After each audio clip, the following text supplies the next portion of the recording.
Initial construction phase around 3000 BC.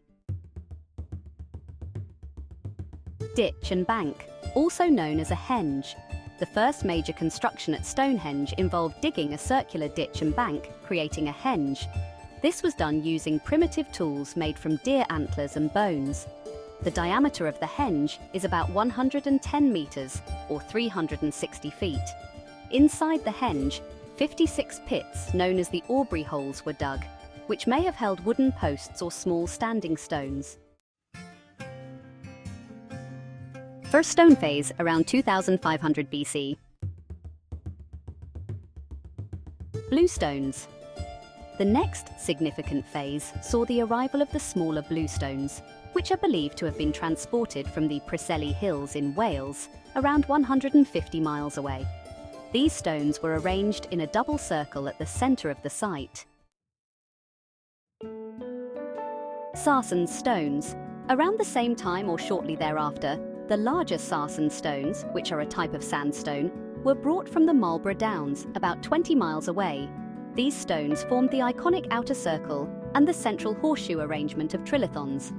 The sarsen stones were erected with great precision, with lintels, horizontal stones, placed atop vertical stones, creating the famous trilithon structures. Subsequent modifications from around 2400 BC to 2200 BC.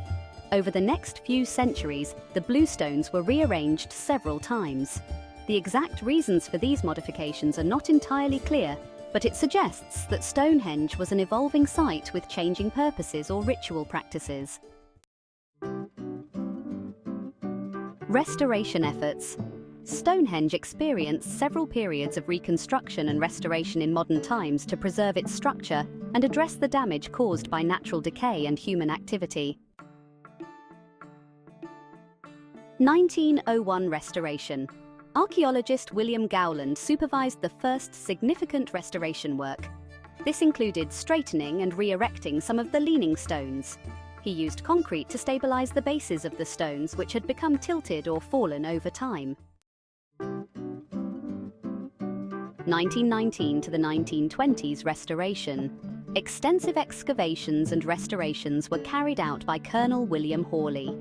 His work involved excavating around the stones, documenting their positions, and resetting some of the stones in their original holes. In 1958, restoration efforts took place. Several stones that had fallen or were at risk of falling were re-erected. The work was overseen by archaeologists Richard Atkinson, Stuart Pigott, and John F.S. Stone. Concrete was again used to secure the bases of the stones. In 1963, further adjustments were made.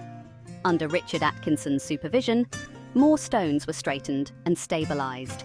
This phase also included archaeological excavations to uncover more information about the site's history and construction. During the years 1979 to 1980, additional excavations and restorations were carried out by Mike Pitts and others. The focus was on understanding the prehistoric monuments' construction techniques and chronology. This work also aimed to ensure the stone's stability.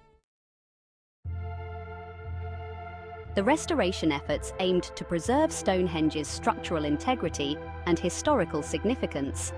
Archaeologists and conservators faced the challenge of maintaining the site's authenticity while preventing further deterioration.